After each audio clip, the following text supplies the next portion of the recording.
The story begins with a young woman sitting at home, happily reading a novel about an ancient kingdom and its evil minister. The minister, though powerful, was known to be cold and distant toward his wife. But when the girl suddenly wakes up, she realizes something unbelievable: she's inside the body of that evil minister's wife. And here's the funny part: the evil minister suddenly gains a strange power. He can hear everything his wife is thinking. The only problem? He absolutely hates her. Many years ago, in the kingdom of Sui, there lived a handsome and honest chief minister named Sui Yanqing. One day, Yanqing handed his bodyguard Chan an important letter. He told him, "Take this to the messengers from Hexi. Tell them they'll reach the capital today, and I'll meet them tomorrow." Just then, a man came running and shouted, "Sir, come quickly! Your wife and Oyan fell into the water. Your mother is already on her way there." Meanwhile, far from that chaos, a woman lay sound asleep. That woman was Yanqing's wife, Jiwan, and the one desperately trying to wake her up was her loyal maid, Zhu, who never left her side. When Jiwan finally opened her eyes, she stared at Zhu in confusion. She thought, "Who is this girl? And why is she calling me madam?" Looking around, she was completely shocked, and when she looked down at her clothes, she nearly screamed. This wasn't her world anymore. She remembered just a moment ago, she was at an award ceremony after winning a cooking contest. Everything had been going great. The reporters asked her, "You've won again this year. So, what are you planning to do with the prize money?" Then suddenly, poof, she woke up here, in this strange old world place. Panicking, Jihuan looked everywhere for her prize money. "Where's my money?" she muttered, searching like crazy. Zhu, her maid, looked at her in confusion and asked softly, "My lady, what's wrong? Why are you acting like this?" Jiwan suddenly stared at Zhu and asked, "Who are you?" Zhu nearly fell from surprise. In a shaky voice, she said, "I've been serving you all this time. How do you not recognize me? I'm Zhu." Jiwan frowned and replied, "Zhu? I still don't know you." She looked around, confused. Where had she landed? And where was the prize money she'd won? Now she was hearing people say she'd hurt someone. A loud bang! Yanqing's mother rushed into the room, pushing the door open hard. She shouted, "Witch, what did you do to that simple girl?" She pointed at Wang. "Your Wang has gone half dead. What torture is this?" Jiwan had no idea what was happening. She kept thinking about her money, then heard that someone had been attacked. Shocked, she blurted, "Who did I hit? Stop! Who are you to talk to me like that?" Her boldness only made Yanqing's mother angrier. "Soldier," Yanqing's mother barked, "take this girl to the royal court right now. A woman like this can't stay in our house." Zhu stepped forward and pleaded, "My lady is the chief minister's wife. You can't treat her this way." When the soldiers heard "chief minister," they stepped back. Jihuan leaned toward Zhu and whispered, "Who is that terrible woman?" Zhu answered, "That's your mother-in-law." Jihuan thought hard. "Oh, okay, but who am I?" she asked. "You're the daughter of Minister Sen, and you're the wife of Chief Minister Yanqing," Zhu said. Jihuan felt a jolt inside. That was her real name. But then she remembered something else. She had once read a book called The Thief of Great Sui, and the heroine in that book had her exact name. Jihuan had loved that story, but the heroine's fate was unlucky. She had been forced to marry an evil minister named Yanqing, a cruel, sinful man. Jihuan's heart dropped. "Could I have traveled back because my name matches the heroine's?" she thought. "This Yanqing is a terrible man. He met a terrible end. Enemies tore him apart when he was 30. If he's dangerous, I'm in trouble too. Is this my doom?" At that moment, Yanqing himself stopped by the room. He picked up on Jihuan's thoughts and stormed in, furious. "What did you say about me?" he demanded. Zhu said, "She didn't say anything." Hearing that, Jihuan realized this must be Yanqing. She hid behind Zhu, scared. Looking at Yanqing, Jihuan thought, "He's handsome, but cruel. A demon and a killer." Yanqing's anger flared, but how could he hear Jihuan's thoughts? Was it because she fell in the water? Yanqing's mother shouted again,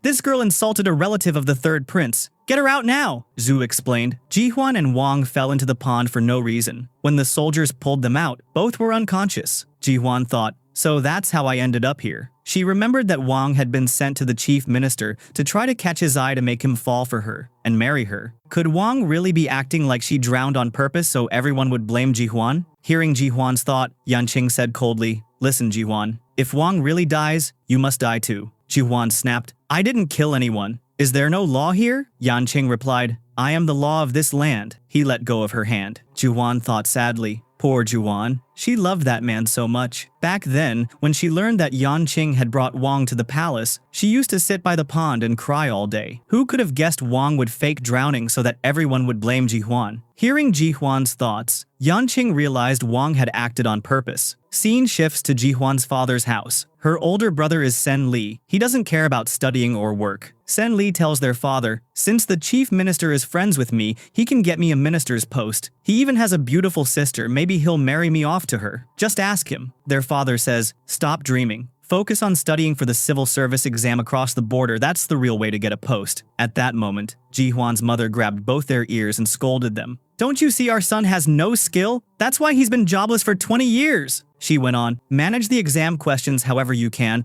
or pay someone to cheat him through." Their father said he didn't have that kind of money. He worried that if they got caught bribing, the punishment would be severe. But their mother kept pushing. Eventually, worn down, the father agreed to try to buy the questions. Meanwhile, Jihuan went to Wang's room to check on her. Yanqing followed behind. Jihuan sat next to Wang to see if she was really unconscious. Seeing Wang's pretty face, Jihuan thought, no wonder that rotten man fell for her. Such soft cheeks, she must spend a fortune on skincare. Yanqing heard everything and thought, is she crazy? He ordered, "Hurry up, do whatever you're gonna do." Jihuan gently poked Wang in the middle of the chest. Wang sprang up. It was all an act. Wang immediately pretended to be honest and said, "Yanqing, don't blame Jihuan. It was my fault, I was careless." Jihuan thought, what a liar. She stood up and said, "I have urgent business, I'm leaving." Yanqing wondered why Jihuan was acting so strangely, like someone else. Jihuan walked toward the pond and thought, so this is where I woke up in this age. She almost leapt in, then stopped. Wait, I haven't eaten those tasty buns yet, and I can't swim, what if I die? I haven't lived much yet. There are handsome men I haven't even met. Just then, Zhu ran up and shouted, "No, don't jump in, Jihuan." Before Jihuan could react, Zhu slipped and fell into the pond with a splash. Jihuan yelped, "No good thing I didn't jump." She pulled Zhu from the water. Zhu was shivering from the cold, but Jihuan's head was full of questions. Jihuan asked, "Does my father have a lot of money?" Zhu answered, "I don't know how rich he is, but since he's a minister, he must have money. And they love you. You're the family treasure." Jihuan thought, so everything in the book could be true. If my father is rich, why worry? Meanwhile, the king of Sui called Yanqing and said, "The minister recruitment exam is coming soon. 3 years ago, you topped that exam and rose quickly to chief minister. I want you to be in charge of this year's recruitment. Reporters say there's corruption in the exams. Find the real mastermind. Even if it's someone close to my family, don't spare them." Jihuan is busy writing a divorce letter from Yanqing. When Zhu finds out, she yells, "No, you can't divorce him." Right then, Wang walks in and smirks. "Divorce is a good idea. Anyway, after your last mess, your father cried to the king. The king had no choice but to marry you to Yanqing. He only married you because he was forced." Zhu snaps, "You're just a maid, how dare you talk like that? You reek of poverty. Yanqing would never marry someone like you." Wang, furious, lifts her hand to slap Zhu, but Jihuan grabs her wrist. Hearing the commotion, Yanqing arrives. Wang drops to the floor on purpose, acting like Jihuan hit her. Zhu protests, "We didn't touch you. Why did you throw yourself on the ground?" Wang puts on her helpless act in front of Yanqing. "Please forgive me. I'm only a servant. I shouldn't have called you brother." Jihuan thinks, wow, what acting. She deserves an award. But Jihuan can act too. She says out loud, "You're just a maid, and you dare set your sights on my husband? I won't let this slide." Seeing things turn, Wang looks to Yanqing with tearful eyes. Jihuan thinks, go on. Yanqing take her side. "I'll get mad and demand a divorce. Besides, he doesn't love me anyway. And my dad has a list of 108 handsome guys ready for me." Hearing her thoughts, Yanqing growls, "So you'll check out other men behind my back? And what 108 of them?" The nerve. He notices the papers on the table. "Our marriage was granted by the king. Breaking it would insult him. Don't worry, from now on I'll take good care of you." He moves in for a hug. Jihuan drives her knee into his stomach. Thud! Yanqing drops to the floor. A bit later, Jihuan hauls him to his room, dumps him on the bed, and turns to leave. Yanqing stops her. "I know I haven't spent time with you since the wedding because of work. How about we sleep together tonight?" Jihuan shoots back. No, I'm busy." Yanqing says calmly, "I heard your brother is taking the minister exam this year. And I also heard your father took him to meet the education minister. Should I investigate?" Jihuan thinks fast. "If I remember right, the exam scandal gets exposed this year. If my family's involved, the king will hand down a brutal punishment." She swallows and smiles. "Dear husband, we're one family, right? We should help each other." Yanqing smirks. "Oh, so now we're one family? Fine. Then tonight we sleep together." Poor Jihuan, what can she do? Back in her room, As she's tidying up, Yanqing's sister Meng comes to visit. Ji-won thinks, so this is his stepsister. She's pretty. If I find her a good match, he'll pay me big money first, always. Meng asks, what are you thinking about? Then bluntly adds, you're not that pretty, but that's not your fault. Why worry? Ji-won replies, honestly, your brother has a kidney problem. Meng is stunned. Meanwhile, Yanqing's bodyguard Jing reports, the education minister leaked the exam questions. I need more time to find out who bought them and for how much. Yanqing fumes. They're risking the country's future. If unqualified people become ministers, we're doomed. Investigate thoroughly. After Jing leaves, Yanqing thinks, Ji-hwan is trying to protect her family, then I should. Before he can finish the thought, Meng hurries in with a packet of medicine. Brother, take this. Yanqing blinks. What medicine is this? Meng says, we may be step-siblings, but you're my only brother. You don't have to hide it. The healer said this will fix your kidney problem. Yanqing asks, who told you I have a kidney problem? Meng answers, Ji-hwan did. Yanqing stormed to find Ji-hwan and caught her while she was bathing. Ji-hwan screamed loudly when she saw him. Yanqing said, if you do as I say and really be my wife, I will protect you for life. No one can harm you while I hold this power. Ji-hwan thought to herself, when you turn 30, terrorists will kill you. Hearing that, Yanqing wondered why she always said he would die at 30. Who is this Ji-hwan, really? He thought. At that moment, Zhu and Meng pushed open the door because they thought Yanqing might be hurting Ji-hwan. Yanqing snarled, scream as much as you want, but if they don't leave, I'll ruin your father and brother. Poor Ji-hwan kept shouting. Meng said, she lied to me. Come, Zhu, let's go. They dragged Ji-hwan away. Even after they left, Ji-hwan kept yelling. Yanqing asked, will you behave now? Then, not wasting time, he tied Ji-hwan's hands and feet. Calmly, he sat down to sip tea. Ji-hwan cried, why are you tying me up like this? Yanqing said, I'm worried about your father and brother. They've been meeting with the finance minister a lot. Ji-hwan thought, are they up to something bad? I have to go home tomorrow and warn them to stay away from that exam. Hearing her thought, Yanqing said, all right, tomorrow we'll go to your father's house. As he left, Ji-hwan begged, please untie me. Yanqing scoffed, you've been behaving strangely. Sleep now, I'll tell everyone to leave you alone. He left her tied there. Late that night, while Ji-hwan slept with her hands and feet bound, someone slipped up to the window and threw a smoking bamboo tube inside. The smoke knocked her out. A person wearing a black mask crawled into the room, opened a box, and took something from it before slipping away. The next morning, Ji-hwan woke from a terrible dream and jumped up, crying, because of that wretched man, I can't even sleep in peace. Zhu rushed in and untied her. Ji-hwan tried to stand but fell over, weak and dizzy. Word that Ji-hwan had been taken spread fast. Her father, Sen, was frantic. He ordered all the servants to clean the house and bring out new furniture and curtains to make the place look perfect for her return. Zhu told them Yanqing had left for Ji-hwan's home early that morning. A messenger rushed to Sen's house and handed Sen and his wife a letter. He said, look, someone has kidnapped Ji-hwan.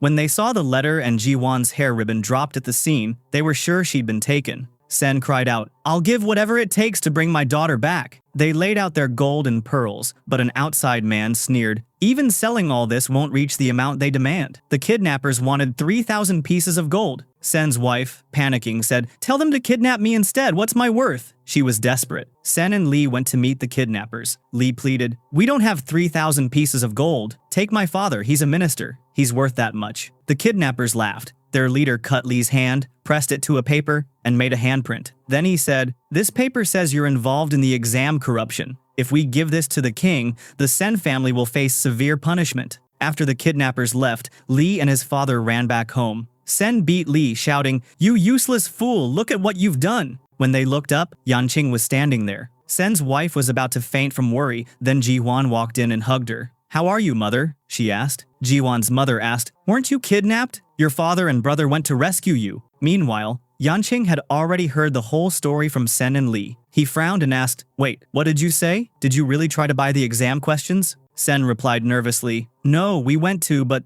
they asked for 100 pieces of silver, so I didn't buy them. Lee grumbled, oh great. Father was ready to pay 3,000 gold to save my sister but couldn't spend 100 silver for me. Poor me. Yanqing smirked. Since you didn't actually buy the questions, you're not guilty. But there's a problem. The kidnappers took Lee's fingerprint. He leaned closer to Lee and whispered something in his ear. Meanwhile, Ji-hwan's mother showed the letter and her daughter's hairband to the neighbors. She said, we gathered 1,000 pieces of gold from all our relatives and sent it to the kidnappers. Ji-hwan thought, Yanqing was talking about my father and brother last night. Maybe that evil man planned all this. Just then, her father and Lee were brought home safely. treated with respect. Yanqing looked at Ji-hwan and gave her a little smirk, a look that said, "How was that move?" Later, while they were having breakfast, Ji-hwan asked quietly, "All this was your plan, wasn't it? You staged the fake kidnapping so my father and brother would confess." Yanqing smiled. "You're smarter than I thought. Yes, I did it for you. If you had told them what you knew, and if they were really part of the corruption, they'd be in deep trouble. This way, I protected them and you." Ji-hwan thought, "He's right. If my father and brother were mixed up in this mess, only Yanqing could save them. And through him, maybe we'll get our 1,000 gold pieces back. Once that happens, I'll divorce him, keep the money, and live happily ever after." Ji-hwan grinned and said, "Since you're so rich, why don't you repay that 1,000 gold from my father? I'll cook something nice for you if you like it. You can return the whole amount." Yanqing thought to himself, "She's still thinking about money, not love, not divorce, just money." Ji-hwan cooked a huge meal, dishes that smelled so good even the servants stopped to stare. Everyone was shocked. How did she cook all this? She's never done any work before. Yanqing took the first bite and nodded. "This is really good." Everyone started eating happily. Ji-hwan smiled sweetly and asked, "So, when are you giving back that 1,000 gold?" Yanqing laughed. "Don't worry. The Sen family's gold, my gold, it's all yours."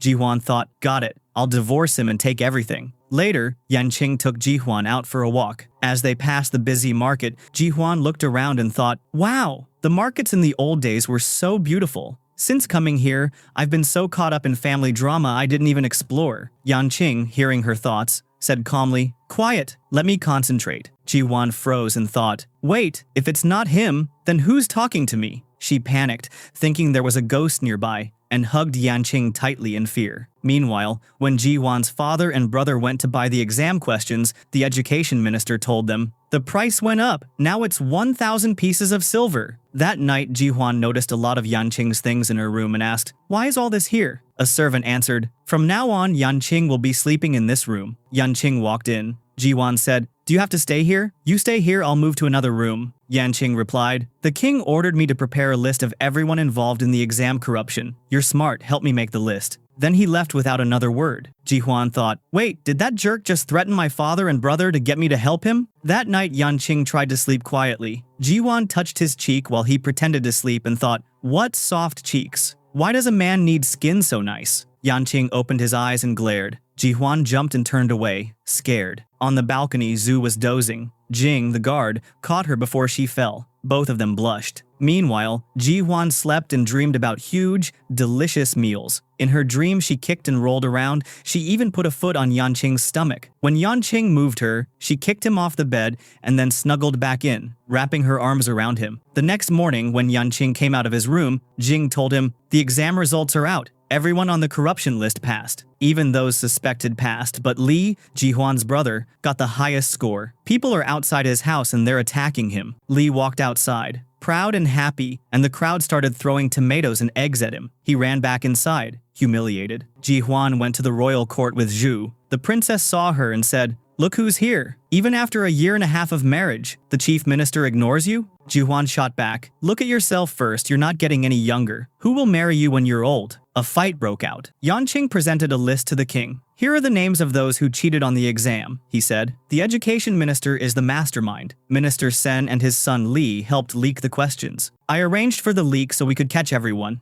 Yanqing added. "Li could never have scored so high on his own." The king ordered the education minister jailed. Then a footman shouted that the princess and the chief minister's wife were fighting. Yanqing ran over and saw Ji-hwan standing bravely. Right in the middle of it, she'd even climbed onto a pile of rice bags. Yanqing called, "Come down." Ji-hwan panicked. "How do I get down?" she thought. Yanqing said, "Jump, I'll catch you." She leapt and landed straight into his arms. After that, they walked around together. Ji-hwan thought, maybe he's not so bad. He lets my cheeky trick slide. Yanqing tucked her down and asked, "Why did you start that fight?" "So," Ji-hwan replied, "the princess spread gossip. She said, you don't love me and that you have other relationships." Yanqing warned the princess, "You're spreading lies about an honorable family. That could cost you dearly." The princess shouted back that Ji-hwan was lying. Yanqing stood up for his wife. "My wife would never lie." The princess stormed off. Later, Ji-hwan's father and brother thanked Yanqing. The king offered Li a place at the Royal Academy because of the exam results. Ji-hwan remembered the 1,000 pieces of gold her family had sent for the ransom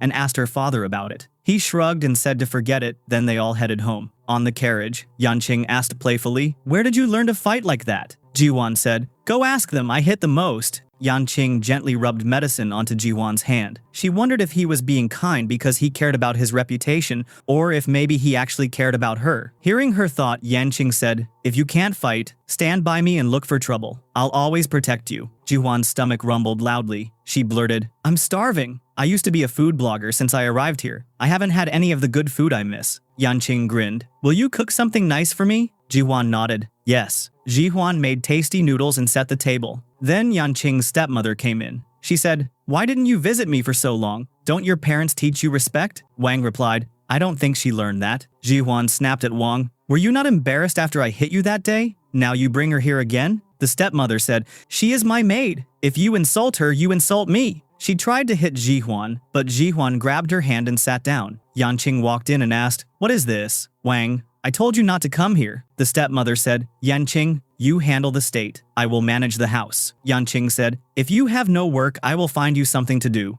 Don't cause trouble." The stepmother left, angry. Yanqing, Ji-hwan, Zhu, and Jing sat to eat. Ji-hwan gave her special noodles to Yanqing first. She made them just for him. Yanqing smiled. Ji-hwan began to like him a little. Scene change. The state prison. The education minister was under arrest for selling exam questions. Yanqing came to see him. The minister begged the king for mercy. Yanqing said, "You are just a minister. Even if you sold the papers, you could not place so many people alone. Someone higher helped you. Tell me the name, or you will be punished for treason." The minister got scared and decided to tell the truth. Next morning, Ji-hwan, the food blogger, went to market to try street food. Yanqing watched from far away and laughed at her silly ways. Just as Ji-hwan left the market, masked men surrounded Yanqing. People ran away. Ji-hwan hid. Yanqing and Jing fought the masked attackers. Ji-hwan thought, maybe Yanqing did something bad and they came to beat him. She tried to leave. Then someone above aimed an arrow at Yanqing. Ji-hwan shouted to warn him. The arrow hit Yanqing in the chest.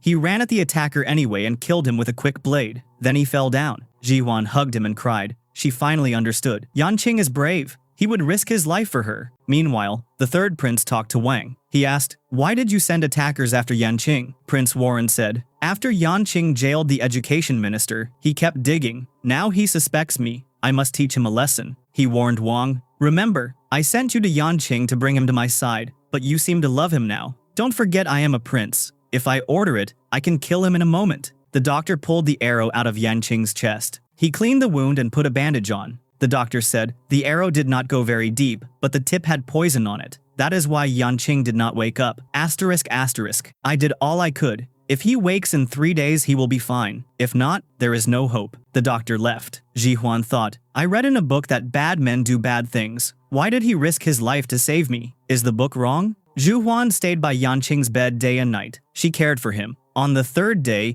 Yanqing woke up. Ji-hwan made food for him. Zhu said, "He risked his life to save you. Will you still divorce him?" Zhu was surprised. She had worked in the house many years. She had never seen Yanqing care so much for someone. "I think he really loves you," Zhu said. Jing said the attackers were caught. They found no information. They had killed themselves. Ji-hwan fed Yanqing by hand. Yanqing was very happy. He gave Ji-hwan a gold hairpin. Ji-hwan thought, "Great, I can sell this and get lots of money." But Yanqing heard her thought. He smiled. "Keep it safe. I did not give it to you to sell." Yanqing was not fully strong yet. Then someone told him, someone kidnapped Ji-hwan. Yanqing ran to save her. Jing tried to stop him because Yanqing was weak, but Yanqing ran anyway. When Ji-hwan woke, she was tied up. A strange man stood there. It was the third prince, Warren. Ji-hwan had read about him in books. She knew him at once. Warren said, "Even as a minister's daughter, you are clever." He said, "You must help me." Then 2 of Warren's guards were killed. Yanqing and Jing rushed in. Yanqing held up 2 secret letters. "We found these in the education minister's house," he said. "These letters show everything your talks about the exam corruption and proof of money." Warren had planned well. Then he grabbed Ji-hwan by the neck. He forced Yanqing to kneel. Warren made Yanqing beg for mercy in front of him. To save the woman he loved, Yanqing fell to his knees, holding Ji-hwan in his arms. Ji-hwan cried, thinking, "How deeply must he love me?" He faced humiliation and pain with a smile, just to protect me. At that moment, a royal messenger arrived. The king summoned both Yanqing and Prince Warren to the palace. Warren had no choice but to release Ji-hwan, Yanqing, and Zhu. Back home, Ji-hwan immediately started cooking warm food for Yanqing. When Zhu came in, Ji-hwan said, Go check if Yanqing has returned from the royal court. Zhu ran outside and accidentally bumped into Jing. Both of them blushed, embarrassed. When Yanqing appeared, he saw their shy faces and smiled. He knew they liked each other. Zhu stammered, "Jihuan is calling you," and hurried away. Yanqing tasted the special bubble tea Jihuan made for him and was amazed. "I've never tasted anything like this," he said. Jihuan asked, "Do you like it?" Yanqing replied softly, "All my life I've only known sour flavors. When I was young, my stepmother never saved food for me. I lived on wild fruits, so I only ever tasted sourness." Jihuan thought, maybe that's why he's always preferred to stay alone. She quickly brought out more dishes, sweet, spicy, salty, and savory, and said, "You saved my life twice. From now on, I'll cook you something new every day." Yanqing wanted to say something, but for some reason he stopped and just looked at her quietly. Soon, a royal announcement arrived. The king had made his decision. Prince Warren was to be banished to a faraway kingdom for abusing his power and shaming the royal family. Until called back, he could never return. Warren cried out for his father, but the king didn't say a single word. As a reward for Yanqing's loyalty and Jihuan's bravery, the king gifted them 3,000 gold pieces and a special royal sword. Jihuan asked playfully, "Since we're not officially divorced yet, does that mean I get half the reward?" Yanqing chuckled, thinking, this girl will never change. That night,